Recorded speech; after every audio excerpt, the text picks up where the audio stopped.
ഇലക്ഷന് ഇനി വളരെ കുറച്ച് ദിവസങ്ങൾ കൂടിയേ ഉള്ളൂ. അതുകൊണ്ട് തന്നെ എല്ലാ പാർട്ടിക്കാരും എനിക്ക് തോന്നുന്നു 24 മണിക്കൂറും ഇപ്പോൾ പ്രചാരണത്തിന് വേണ്ടിയാണ്. മത്സരം തന്നെയാണ്. ഇപ്പോൾ പഴയ പോലെയൊന്നുമല്ല. പണ്ടൊരു പോസ്റ്റർ ഒട്ടിക്കലോ അല്ലെങ്കിൽ ഒരു ഹോർഡിങ് വയ്ക്കലോ അപ്പോൾ കട്ടൗട്ടൊക്കെയാണ്. ഇന്ന് ഡിജിറ്റൽ PR വർക്കുകളും അതല്ലാത്ത സോഷ്യൽ മീഡിയയിലുള്ള പലതരത്തിലുള്ള ചർച്ചകളും അങ്ങനെയൊക്കെയാണ് ഇപ്പോൾ പോയിക്കൊണ്ടിരിക്കുന്നത്. ഇപ്പോൾ കഴിഞ്ഞ കുറച്ച് ദിവസങ്ങളായിട്ട് നമുക്കറിയാം പുറത്തുനിന്നുള്ള ഒരുപാട് നേതാക്കൾ, എല്ലാ പാർട്ടിയിലെയും ഒരുപാട് നേതാക്കൾ, ചീഫ് മിനിസ്റ്റേഴ്സ്, പ്രധാനമന്ത്രി വന്നു, പിന്നെയും എന്താ പറയുക 2 പ്രാവശ്യം വരുന്നു.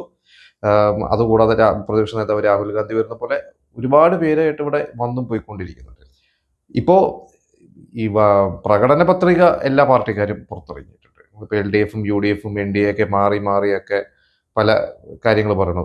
BJPയുടെ അല്ലെങ്കിൽ NDAയുടെ ഇതെന്ന് പറയുന്നത് മെയിനായിട്ട് വികസനം തന്നെയാണ്. ഒരുപാട് കാര്യങ്ങൾ അവർ വന്നു കഴിഞ്ഞാൽ ചെയ്യും എന്നുള്ള രീതി തന്നെയാണ് പറഞ്ഞിരിക്കുന്നത്. പക്ഷേ ഈ പറഞ്ഞ BJP ഒരിക്കലും ഒറ്റടിക്ക് ഭരണത്തിൽ വരുമെന്ന് ആരും വിശ്വസിക്കില്ല. BJP തന്നെ വിശ്വസിക്കില്ല. അവർക്ക് സീറ്റ് കൂട്ടുക എന്നുള്ളത് തന്നെയായിരിക്കും അവരുടെ ലക്ഷ്യം. കാരണം ഇപ്രാവശ്യം എങ്ങനെയെങ്കിലും ഒരു 10-15 സീറ്റ് പിടിക്കും എന്നുള്ള രീതിയിലൊക്കെയാണ് PC ജോർജിനെ പോലെയുള്ള NDA നേതാക്കൾ പറയുന്നത്.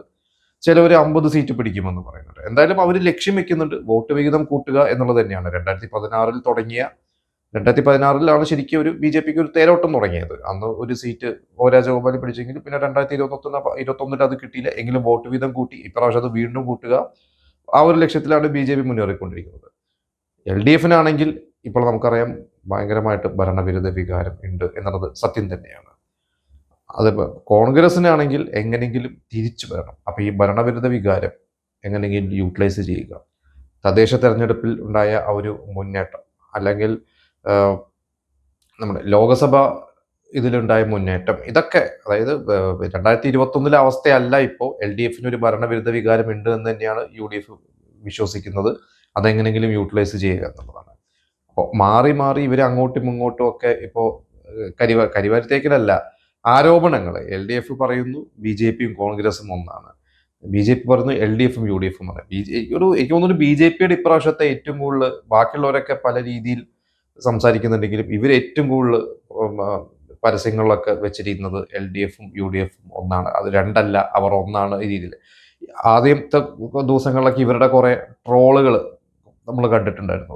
നസീറും ജയനും ചേട്ടായിനി എന്ന് പറയുന്നത്, പ്രേം നസീർ തന്നെ ഒരേ പ്രേം നസീർ, അണ്ണൻ തമ്പിയിലെ മമ്മൂട്ടിയുടെ ട്വിൻസിന്റെ സ്റ്റിൽസ് വെച്ചിട്ടും, പിന്നെ ശ്രീനിവാസനും തിലകനും നാടോടിക്കാറ്റിലെ സൈക്കിളിൽ പോകുന്ന ആ ഒരു സ്റ്റിൽ, ഇങ്ങനെ പലതും വെച്ചിട്ട് രണ്ടുപേരും ഒന്നാണെന്നുള്ള രീതിയിലാണ്. ഇപ്പൊ കുറച്ച് പരസ്യങ്ങൾ ഇവരുടെ ഇറങ്ങി തുടങ്ങിയിട്ടുണ്ട്. ഞാനൊരു പരസ്യമൊക്കെ കണ്ടിരുന്നു. 2 ട്വിൻസ്, അതിൽ അഭിനയിക്കുന്ന ഒരു ട്വിൻസ് ആണ്, അവരൊരു സയാമിസ് ഇരട്ടകളെ പോലെ വെച്ചിട്ട് അവരെ കെട്ടിട്ടടിക്കുന്നതും അങ്ങനത്തെ കുറച്ച് ഒരു ആക്ഷേപഹാസ്യത്തിലുള്ള കുറച്ച് പരസ്യങ്ങളൊക്കെ ഞാൻ കണ്ടിരുന്നു. അതിലും ഈ പറഞ്ഞ ഇവര് LDFും UDFും ഒന്നാണ് എന്നുള്ള രീതിയിൽ തന്നെയാണ് BJP പറഞ്ഞത്. UDF ആണെങ്കിൽ എനിക്കോട് പരസ്യങ്ങളിൽ അവർ അത്ര ഇതല്ല മറ്റുള്ള LDFനും NDAനും വെച്ച് നോക്കുമ്പോൾ. പക്ഷെ അവരുടെ ഇതെന്ന് പറഞ്ഞാൽ അവര് KSRTC സൗജന്യ യാത്രയും പിന്നെ 1000 രൂപ വെച്ച് കൊടുക്കുന്നു. സംരംഭകർക്ക് പലിശ രഹിത വായ്പ രണ്ടുപേരും LDFും UDFും എന്തായാലും പറഞ്ഞുകൊണ്ടിരിക്കുന്നുണ്ട്. പിന്നെ സ്വർണ്ണക്കൊള്ള അന്വേഷിക്കും എന്ന് പറഞ്ഞിട്ട് UDF പറയുന്നുണ്ട്, അത് BJPയും പറഞ്ഞിട്ടുണ്ട്. ഇപ്പൊ കുറെ നേതാക്കൾ വന്നിട്ട് ഇവിടെ പ്രചാരണത്തിന് വന്നതിൽ അവര് പറഞ്ഞ പല പ്രസ്താവനകൾ അത് കുറച്ച് ചർച്ചകളായിട്ടുണ്ട്. അതിൽ പ്രധാനമായിട്ട് ഞാൻ ഏറ്റവും കൂടുതൽ ശ്രദ്ധിച്ച രേവന്ത് റെഡ്ഡി ശരിക്ക് ഇന്ന് ഇന്ത്യയിലെ കോൺഗ്രസ് ചീഫ് മിനിസ്റ്റേഴ്സ് അല്ലെങ്കിൽ കോൺഗ്രസ് നേതാക്കളിൽ വളരെ മിടുക്കനാണെന്ന് എനിക്ക് പേഴ്സണലി തോന്നിയിട്ടുള്ള ഒരു വ്യക്തിയാണ് രേവന്ത് റെഡ്ഡി. രേവന്ത് റെഡ്ഡി വന്നു കഴിഞ്ഞപ്പോൾ അദ്ദേഹം പ്രസംഗിച്ചപ്പോൾ പറഞ്ഞ ഒരു വാചകം, അത് പത്രങ്ങളിലൊക്കെ വൈറലായിരുന്നു. നീ പോ മോനെ വിജയ, നീ പോ മോനെ ദിനേശ, നീ പോ മോനെ വിജയ എന്ന് പറഞ്ഞിട്ട് ഇവിടെ കേരളത്തിൽ കോൺഗ്രസിനെ ഇല്ലാതാക്കുക എന്നുള്ളതാണ് BJPയുടെ ലക്ഷ്യം. അതിന് LDFനെ BJP സഹായിക്കുകയാണ്, അവർ ഒന്നാണെന്ന രീതിയിൽ രേവന്ത് റെഡ്ഡി പറഞ്ഞിട്ടുണ്ട്. ഇപ്പൊ പിണറായി വിജയൻ അതിന് വലിയൊരു മറുപടി പറഞ്ഞിട്ടുണ്ട്. പിണറായി വിജയൻ പറഞ്ഞ മറുപടികൾ, ശമ്പളവും പെൻഷനുകളും നിരന്തരം മുടക്കുന്ന ഒരു സർക്കാരിനെ നയിക്കുന്ന മുഖ്യമന്ത്രിയിൽ നിന്ന് കേരളത്തിൽ നിന്ന് ഒന്നും പഠിക്കാനില്ല. ഇവിടെ കേരളത്തിൽ ഒന്നും നിങ്ങളുടെ അടുത്ത് നിന്ന് പഠിക്കാനില്ല. എന്നിട്ട് രേവന്ത് റെഡ്ഡിക്ക് വേണമെങ്കിൽ കേരളത്തിൽ വരാം, ഇവിടെ നിന്ന് പഠിക്കാം. ജനക്ഷേമം മാതൃകളെ കുറിച്ച് പഠിക്കാൻ രേവന്ത് റെഡ്ഡിയെ ഞാൻ ഇങ്ങോട്ട് സ്വാഗതം ചെയ്യുന്നു എന്നാണ് പിണറായി വിജയൻ പറഞ്ഞിരിക്കുന്നത്. പിന്നെ അദ്ദേഹം കുറെ കണക്കുകൾ വെച്ചിട്ടും പിണറായി വിജയൻ പറഞ്ഞതായിട്ട് ഞാൻ വായിച്ചു. അതായത് കേരളത്തിലെ ദാരിദ്ര്യ നിരക്ക് വെറും 0.55%, തെലങ്കാനയിൽ അത് 5.88%. സാക്ഷരതയുടെ കാര്യത്തിൽ കേരളം 95% സാക്ഷരത, തെലങ്കാന വെറും 76.9% ഉള്ളൂ. ശിശുമരണ നിരക്ക് കേരളത്തിൽ 1000-ൽ 5 തെലങ്കാനയിൽ ഇവിടത്തെക്കാട്ടും 4 ഇരട്ടിയാണ്. പിന്നെ 2025 സെപ്റ്റംബർ 16 കേരളത്തിന്റെ അഭിമാന പദ്ധതിയായ എന്റെ ഭൂമി ഡിജിറ്റൽ ഭൂമി രേഖാ സംവിധാനത്തെ കുറിച്ച് പഠിക്കാനായിട്ട് അവിടുന്ന് കുറെ ഉദ്യോഗസ്ഥരോട് വന്നിരുന്നു. അവരിതോടെ കാര്യമായിട്ട് ഇവിടെ പഠിച്ചു പോയിട്ട് ഇപ്പോൾ അതേ സംസ്ഥാനത്തെ മുഖ്യമന്ത്രി മോശമായിട്ട് പറയുന്നത് എന്തർത്ഥമാണുള്ളത് എന്ന് പറഞ്ഞാൽ അദ്ദേഹം വളരെ രൂക്ഷമായിട്ട് രേവന്ത് റെഡ്ഡിക്ക് ഒരു മറുപടി കൊടുത്തിട്ടുണ്ട്. ഇത് ഒരു എന്താ പറയുക, ഒരു രാഷ്ട്രീയ കാപട്യമാണ് കാണിക്കുന്നത് എന്നുള്ളതാണ് പറഞ്ഞത്. എന്നിട്ട് പറഞ്ഞത് കോൺഗ്രസ് ആണ് യഥാർത്ഥത്തിൽ BJPയുടെ ബി ടീം എന്നാണ് പിണറായി വിജയൻ പറഞ്ഞിരിക്കുന്നത്. പിന്നെ ഇവിടെ ഈ പറയുന്ന ശബരിമലയുടെ കാര്യത്തില് BJP LDF-നായിട്ട് ഡീലാണെന്നുള്ളത്. പ്രത്യേകിച്ച് രാഹുൽ ഗാന്ധിയും പ്രിയങ്ക ഗാന്ധിയും ഇവിടെ വന്നിട്ട് പ്രിയങ്ക ഗാന്ധി പറഞ്ഞിരിക്കുന്ന 2 വാചകമുണ്ട്. അത് BJP സൈബർ ഇവർ പേജുകളിലൊക്കെ ഭയങ്കര വിമർശനങ്ങളൊക്കെ വരുന്നുണ്ട്. മോദി നട്ടല്ലില്ലാത്തൊരു ഭീരുവാണ്, പിണറായി മോദിയുടെ ബി ടീമാണ് എന്നുള്ളത്. പിന്നെ ശബരിമലയിൽ ഒന്നും മോദി മിണ്ടുന്നില്ല ആ കാര്യത്തിൽ എന്നുള്ളതാണ് പ്രിയങ്ക ഗാന്ധി പറഞ്ഞിരിക്കുന്നത്. പിന്നെ ഇപ്പൊ ഏറ്റവും കൂടുതൽ BJPയും ആയുധമാക്കി എടുത്തിരിക്കുന്നത് SDPIയുടെ കാര്യത്തിലാണ്. കാരണം SDPIനെ ഒരു കൂട്ടുമില്ല, അല്ലെങ്കിൽ SDPIയുടെ വോട്ട് വേണ്ട എന്ന രീതിയിലൊക്കെ പറഞ്ഞിരുന്നു. ഇപ്പോഴും എനിക്ക് തോന്നുന്നു പല നേതാക്കളും പല രീതിയിലാണ് അതിനെക്കുറിച്ച് സംസാരിച്ചുകൊണ്ടിരിക്കുന്നത്. പ്രകാശ് കാരാട്ട് പറഞ്ഞത് SDPI-ആയിട്ടും വെൽഫെയർ പാർട്ടിയായിട്ടും ഒരു ബന്ധവും ഇല്ല എന്നുള്ള രീതിയിലാണ്. പക്ഷെ ഇപ്പോഴും ഒരു വ്യക്തത LDF-ന്റെ ഭാഗത്തുനിന്ന് വന്നിട്ടില്ല. കാരണം പാർട്ടി സെക്രട്ടറി ഗോവിന്ദ മാഷിനെ പോലുള്ളവർ ഒക്കെ പറഞ്ഞിട്ടുള്ളത് ഞങ്ങൾക്ക് വോട്ട് തരുന്നവരൊക്കെ ആരായാലും കുഴപ്പമില്ല എന്നുള്ള രീതിയിൽ, അതൊരു മയത്തോടു കൂടിയാണ് അദ്ദേഹമൊക്കെ സംസാരിക്കുന്നത്. അപ്പൊ പലരും ഇവരുടെ ഇടയിൽ തന്നെ പലരും പലതും പറയുന്നുണ്ട്. പ്രത്യേകിച്ച് UDF ഓപ്പണായിട്ട് SDPIയുടെ ഇത് വേണ്ട എന്ന് പറഞ്ഞു കഴിഞ്ഞപ്പോൾ പിന്നെ LDF-ന് ഒന്നും പറയാൻ പറ്റാത്തൊരവസ്ഥയാണ്. അപ്പൊ എന്തായാലും SDPIയുടെ അവർ പറയുന്നത് ഞങ്ങൾക്ക് BJPയെ തോൽപ്പിച്ചാൽ മതി, BJP തോൽപ്പിക്കാനായിട്ട് ഞങ്ങൾ ആർക്കും വോട്ട് ചെയ്യുന്ന രീതിയിലാണ് SDPIയുടെ ഒരു ഇതാണ് BJP ഒരു ആയുധവുമാക്കി എടുത്തിരിക്കുന്നത്. അപ്പോൾ BJP ശരിക്കും ഒരു തരത്തിൽ CPM-നെയും എന്താ പറയാ കുറച്ച് കുഴപ്പിച്ചിരിക്കുകയാണ് ഈ ഒരു കാര്യത്തിൽ. എനിക്ക് തോന്നുന്നു ചേലക്കരയിലെ സ്ഥാനാർത്ഥി NDA സ്ഥാനാർത്ഥി K ബാലകൃഷ്ണൻ, അദ്ദേഹത്തിന്റെ ഒരു ഡീറ്റെയിൽഡ് ഇന്റർവ്യൂ വന്നിട്ടുണ്ട്. അപ്പൊ അതിലും അദ്ദേഹം പറഞ്ഞിരിക്കുന്നത് ഞങ്ങളെ തോൽപ്പിക്കാൻ BJP തോൽപ്പിക്കാൻ ഇവർ രണ്ടുപേരും ഒന്നായിരിക്കുകയാണ്. പ്രത്യേകിച്ച് അദ്ദേഹം തിരുവല്ലാമലയിൽ പഞ്ചായത്ത് മെമ്പറാണ്. അദ്ദേഹം പറഞ്ഞ തിരുവല്ലാമലയിൽ 2021 ഇലക്ഷനിൽ പഞ്ചായത്ത് ആദ്യമായിട്ട് ചരിത്രത്തിൽ BJP പിടിച്ചു. പക്ഷെ അവര് പൂർണ്ണ ഭരിക്കാൻ സമ്മതിച്ചില്ല. 1 വർഷം തികയുന്നതിന് മുമ്പേ കോൺഗ്രസും CPM-ഉം ഒന്നിച്ച് താഴെ ഇറക്കി. പക്ഷെ 4 വർഷം കഴിഞ്ഞ് വീണ്ടും BJP ഇപ്പോൾ വീണ്ടും അവിടെ കയറിയിരിക്കുകയാണ്. കോൺഗ്രസിന്റെ ഒരു സീറ്റ് പോലും ഇല്ല, തകിടം മറിഞ്ഞിരിക്കുകയാണ് എന്നുള്ളതാണ് പറഞ്ഞത്. അപ്പോൾ ചേലക്കര പോലത്തെ ഒരു സ്ഥലത്ത് BJP അതുപോലെ ഒരു മുന്നേറ്റം നടത്തുമ്പോൾ അവരെ തോൽപ്പിക്കാനായിട്ട് UDF-ഉം LDF-ഉം ഒന്നിക്കുകയാണ്. ഇത് തന്നെയാണ് കേരളം മുഴുവനും സംഭവിക്കുന്നത്. ചേലക്കരയുടെ സ്ഥാനാർത്ഥി പറഞ്ഞത് ഇത് തന്നെ എല്ലാവരും പറയാറുണ്ട്. എല്ലാ സ്ഥാനാർത്ഥികളും BJPയുടെ NDA സ്ഥാനാർത്ഥികളൊക്കെ പറയാറുണ്ട് ഒരു. പക്ഷെ UDF ആരോപിക്കുന്നത് ഇവർ തമ്മിൽ ഡീലാണെന്നുള്ളതാണ്. അതിന്റെ ഏറ്റവും വലിയ ഉദാഹരണം എടുത്തു പറയുന്നത് ശബരിമല കേസും ഇതുപോലെ തന്നെ പിണറായി വിജയനെതിരെയുള്ള പല കേസുകളും പിണറായി വിജയന്റെ ഈ സ്വർണ്ണക്കൊള്ള പോലത്തെ കേസുകൾ എല്ലാം കുറെ കാര്യങ്ങൾ ഒളിപ്പിച്ച് വെച്ചിരിക്കുന്നത്, അല്ലെങ്കിൽ ഒരു മയപ്പെടുത്തിയാണ് ഇപ്പോൾ മോദി വെച്ചിരിക്കുന്നത്. അത് പിണറായിനെ ജയിപ്പിക്കാൻ വേണ്ടിയാണ് എന്നുള്ളതാണ് ഇവരുടെ ആരോപണം. പിന്നെ ഇപ്പൊ പിണറായിയുടെ മുഖമാണ് എല്ലായിടത്തും. കേരളത്തിൽ റോഡ് വഴിയൊന്നും നമ്മൾ കൂടുതൽ ട്രാവൽ ചെയ്ത് കഴിഞ്ഞാൽ ഏറ്റവും കൂടുതൽ NDAയുടെ നരേന്ദ്രമോദിയുടെ മുഖമാണ്. ഇവിടെ ഏറ്റവും കൂടുതൽ CPM-ന്റെ മുഖം പിണറായി വിജയൻ തന്നെയാണ്. അപ്പോൾ പിണറായി വിജയൻ ഒരു ലീഡറായിട്ട് തന്നെയാണ്, പിണറായി വിജയനെ മുന്നിൽ നിർത്തി തന്നെയാണ്. അപ്പോൾ മുഖ്യമന്ത്രി പിണറായി വിജയൻ തന്നെ ആയിരിക്കും എന്നുള്ളത് ഇവർ പാർട്ടി ഒരിക്കലും പറഞ്ഞിട്ടില്ല. പക്ഷെ അതായിരിക്കും എന്നുള്ളത് തന്നെയാണ് എനിക്കൊക്കെ വ്യക്തമായിട്ട് ഇപ്പോഴും മനസ്സിലാക്കിയിട്ടുള്ളത്.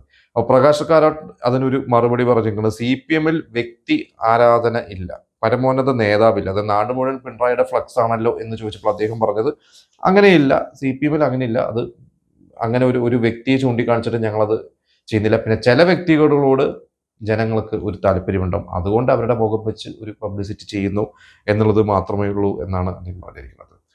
രാഹുൽ ഗാന്ധി ഇവിടെ ഉണ്ട്. എനിക്ക് ഒരുപാട് ചീഫ് മിനിസ്റ്റേഴ്സ് ഇവിടെ വരുന്നുണ്ട്.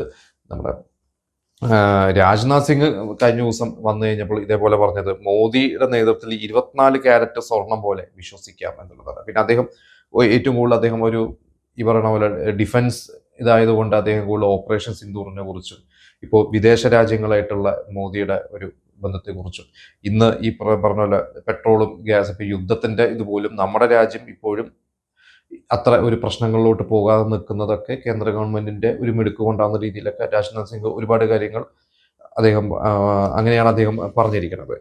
പിന്നെ ഡി രാജ വന്നിട്ടുണ്ട്. അദ്ദേഹം മൂന്നാറാണ് കേന്ദ്രീകരിച്ചിട്ട് പ്രവർത്തിക്കാൻ വന്നിരിക്കുന്നത്. അദ്ദേഹം പറഞ്ഞത് ഇവിടെ ഒരു ഭരണവിരുദ്ധ വികാരമില്ല. ഭരണവിരുദ്ധ വികാരം ഇല്ല എന്നുള്ളത് മാത്രമല്ല, ഇവിടെ കൂടുതൽ ജനങ്ങൾ CPM വോട്ട് ചെയ്യാൻ വേണ്ടി നിൽക്കുകയാണ് എന്നുള്ളതാണ് അദ്ദേഹം പറഞ്ഞിരിക്കുന്നത്. അപ്പോൾ അങ്ങോട്ടും ഇങ്ങോട്ടൊക്കെ ആരോപണം ഉന്നയിച്ചുകൊണ്ടിരിക്കുന്നു. ഇതിനിടയ്ക്ക് നമുക്കറിയാം പാർട്ടി വിട്ടുപോയ കുറേ പേരുണ്ട്. ഇതിൽ ഞാൻ കഴിഞ്ഞ ദിവസം കണ്ട വേറെ ഒന്നു ജി സുധാകരന്റെ കാര്യം. ജി സുധാകരനെ പിണറായി വിജയൻ അവിടെ പോയിട്ട് ജി സുധാകരന്റെ പേരെടുത്ത് പറയാതെ പറഞ്ഞത് BJPയുടെ സ്ഥാനാർത്ഥി എന്നുള്ള രീതിയിലാണ് ആരോപണം ഉന്നയിച്ചിരിക്കുന്നത്. കാരണം BJPയുടെ ഒരു 5000 വോട്ടുകൾ എനിക്ക് വരുമെന്ന് ജി സുധാകരൻ പറഞ്ഞിട്ടുണ്ട്. പിന്നെ അത് ചളിക്കുണ്ടിൽ പോയി കിടക്കും എന്നുള്ള രീതിയിൽ എന്തോ മോശമായിട്ട് പറഞ്ഞു. അപ്പൊ അതിന് മറുപടിയായിട്ടും ജി സുധാകരൻ പറഞ്ഞു, ഞാനൊരു ചളിക്കുണ്ടിലേക്കും പോയിട്ടില്ല. പിന്നെ ജി സുധാകരൻ പറഞ്ഞ ഒരു കാര്യം കൂടിയും അതിലെടുത്ത് നമ്മൾ വായിക്കേണ്ട ഒരു കാര്യമാണ്, ഞാൻ UDF സ്വതന്ത്രനല്ല, UDF പിന്തുണയ്ക്കുന്ന ഒരു സ്വതന്ത്രൻ മാത്രമാണെന്നാണ് അദ്ദേഹം പറഞ്ഞിരിക്കുന്നത്. അത് എനിക്ക് തോന്നുന്നു അദ്ദേഹം ഒരു പൂർണ്ണമായിട്ടും ഒരു കോൺഗ്രസ്സുകാരൻ അല്ലെങ്കിൽ UDF കാരനാണ് എന്നുള്ള രീതിയിൽ വരണ്ട. ഒരു പക്ഷേ ഇന്ന് അദ്ദേഹം 63 വർഷം CPM കാരനായിരുന്നു. അദ്ദേഹത്തിന്റെ അണികൾ ഇപ്പോഴും ഇടതുപക്ഷത്തിലുള്ള അല്ലെങ്കിൽ CPMന്റെ വലിയ അണികൾ അല്ലെങ്കിൽ ഒരുപാട് നല്ല പ്രവർത്തകർ അദ്ദേഹത്തിന് വിശ്വസിക്കുന്നവരുണ്ടാവും. അവരുടെ വോട്ട് നഷ്ടപ്പെടേണ്ട എന്ന് അദ്ദേഹം വിചാരിച്ചിട്ടാണ് എന്നാണ് എനിക്ക് തോന്നുന്നത്. പിന്നെ അദ്ദേഹം കുറച്ച് എവിടെയും തൊടാതെ പറഞ്ഞിട്ടുണ്ട്, പുന്നപ്ര വയലാർ സമരകാലത്ത് തെങ്ങിൽ കയറി നടന്നവർ ഇന്ന് വലിയ സ്വാതന്ത്ര്യ സമര സേനാനിയെ നടക്കുന്നു. പിന്നെ സജി ചെറിയാൻ ഒരു കൊച്ചു മുതലാളിയാണ്, 5 പഞ്ചായത്തുകളാണ് BJPക്ക് കൊടുത്തിരിക്കുന്നതെന്നാണ് പറഞ്ഞത്. അപ്പൊ അത് പിണറായിക്കും സജി ചെറിയാനും ഒക്കെ എതിരെയുള്ള ഒരു ഇത് തന്നെയാണ് ഉന്നയിച്ചിരിക്കുന്നത്. എന്തായാലും ഇപ്പോ BJP കുറച്ച് ദിവസങ്ങളായിട്ട് ശബരിമല വിഷയം അധികം എടുത്തിട്ടിരുന്നില്ല. ഇപ്പൊ അവരത് വീണ്ടും ഇട്ടിരിക്കുകയാണ്. അതുകൊണ്ട് അത് ഇലക്ഷൻ എനിക്ക് തോന്നുന്നു എപ്പോഴും നമുക്കറിയാം, ഇതിപ്പോ 25 ദിവസമാണ് പ്രചാരണത്തിന് കിട്ടിയത്. പക്ഷേ ഇപ്പൊ ഇലക്ഷൻ April 9 വരികയാണെങ്കിൽ അന്നത്തെ ദിവസം രാവിലെ വരെ ഒരു വോട്ടറുടെ മനസ്സിനെ സ്വാധീനിക്കാൻ പറ്റും എന്നുള്ളതാണ് ശരിക്കുള്ള ഒരു സത്യം. അതായത് 8-ാം തീയതി വരെ ഒരു നിഷ്പക്ഷ വോട്ടർ 8-ാം തീയതി വരെ തീരുമാനിക്കുന്നതായിരിക്കില്ല 9-ാം തീയതി ഇപ്പൊ പോളിംഗ് ബൂത്തിൽ എത്തിയിട്ട് വോട്ട് ചെയ്യാൻ പോകുന്ന ആ ഒരു ടൈമിൽ ഒരു മനമാറ്റം ഉണ്ടാവും. അപ്പൊ ഇതൊക്കെ മനസ്സിൽ കരുതിയിട്ടായിരിക്കാം എല്ലാ രാഷ്ട്രീയ പാർട്ടികളും അവരുടെ ഒരു PR വർക്കുകൾ നടത്തിക്കൊണ്ടിരിക്കുന്നത്. പിന്നെ ശബരിമല പോലെ തന്നെ ഈ SDPAയുടെ ഒരു വോട്ടിന്റെ കാര്യത്തിൽ SDPAയുടെ ഒരു ഏറ്റവും കൂടുതൽ SDPA ആരെയാണ് സപ്പോർട്ട് ചെയ്യുന്നത്, UDFനെയാണോ, അതും ഒരു ആശയക്കുഴപ്പം ഇപ്പോഴും നിൽക്കുന്ന ആശയക്കുഴപ്പം എന്ന് പറഞ്ഞാൽ അത് BJPക്ക് ഒരു ആയുധം തന്നെയാണ്. അതിനിടയ്ക്കാണ് അഭിമന്യുവിനെ SDPAക്കാർ കൊലപ്പെടുത്തിയ ആ ഒരു ഇൻസിഡന്റ് സമയത്ത് സൈമൺ ബ്രിട്ടോ അദ്ദേഹത്തിന്റെ ഒരു കുറിപ്പ് അത് വീണ്ടും ഇപ്പോൾ സോഷ്യൽ മീഡിയ സർക്കിളുകളിൽ ഇതൊക്കെ ഇറങ്ങിക്കൊണ്ടിരിക്കുന്നുണ്ട്. അപ്പോൾ അഭിമന്യുവിന്റെ ഘാതകരെ ഇടതുപക്ഷം ചേർത്ത് നിർത്തുകയാണോ എന്ന് ഒരു ചർച്ച അവിടെ വരുന്നുണ്ട്. അപ്പൊ എന്തായാലും ഏതൊരു കാര്യം വന്നു കഴിഞ്ഞാലും പ്രശ്നമാണ്. എന്താ പറയാ, അതിനെ അതിജീവിക്കുക എന്ന് പറയുന്നതാണ് എല്ലാ രാഷ്ട്രീയ പാർട്ടികളുടെയും ഒരു ലക്ഷ്യം എന്ന് പറയുന്നത്. അപ്പം പഴയ പോലെയല്ല, PR വർക്ക് എന്ന് പറയുന്നത് സ്വയം പ്രൊമോട്ട് ചെയ്യുക എന്നുള്ളതിൽ ഉപരി തങ്ങൾക്ക് നേരെ വരുന്ന ഈ പറയുന്ന നെഗറ്റീവ് കമന്റുകളോ അല്ലെങ്കിൽ ആരോപണങ്ങളോ സൈബർ അറ്റാക്കുകളോ അതിനെയും അതിജീവിക്കുക എന്ന് പറയുന്നതാണ് ഇന്നത്തെ ഏറ്റവും വലിയ ഒരു PR വർക്കുകൾ. എന്തായാലും കുറച്ച് ദിവസങ്ങൾ കൂടിയേ ഉള്ളൂ. ഇനിയും എന്തൊക്കെ സംഭവിക്കും എന്നുള്ളത് നമുക്ക് നോക്കാം. ഓരോ ദിവസവും വിവാദപരമായിട്ടുള്ള പ്രസ്താവനകൾ പല ഭാഗങ്ങളിൽ നിന്ന് വരുന്നു. ഓരോ ദിവസവും വ്യത്യസ്തമായിട്ടുള്ള മാർക്കറ്റിംഗ് അല്ലെങ്കിൽ PR തന്ത്രങ്ങൾ വരുന്നു. പുതിയ പുതിയ ചർച്ചകൾ വരുന്നു. അപ്പൊ നമുക്ക് മറ്റ് ചർച്ചകളായിട്ട് ഒരുപാട് മണ്ഡലങ്ങളെ കുറിച്ച് നമുക്ക് ഇനിയും ചർച്ച ചെയ്യാനുണ്ട്. ഇന്നിപ്പോ ഈ മറ്റുള്ള ദേശത്തുള്ള അല്ലെങ്കിൽ മറ്റ് സംസ്ഥാനങ്ങളിലെ നേതാക്കളൊക്കെ വന്നു കഴിഞ്ഞപ്പോൾ അങ്ങോട്ടും ഇങ്ങോട്ടും കൊണ്ടും കൊടുത്തുള്ള കുറെ വാക്കുകൾ കണ്ടു കഴിഞ്ഞപ്പോൾ എനിക്ക് കുറച്ച് നിങ്ങളോട് ഡിസ്കസ് ചെയ്യണമെന്ന് തോന്നി. അപ്പോൾ നമുക്ക് മറ്റ് മണ്ഡലങ്ങളെ കുറിച്ചുള്ള കൂടുതൽ ഇലക്ഷൻ വിവരങ്ങൾ നമുക്ക് മറ്റൊരു എപ്പിസോഡിൽ ഡിസ്കസ് ചെയ്യാം.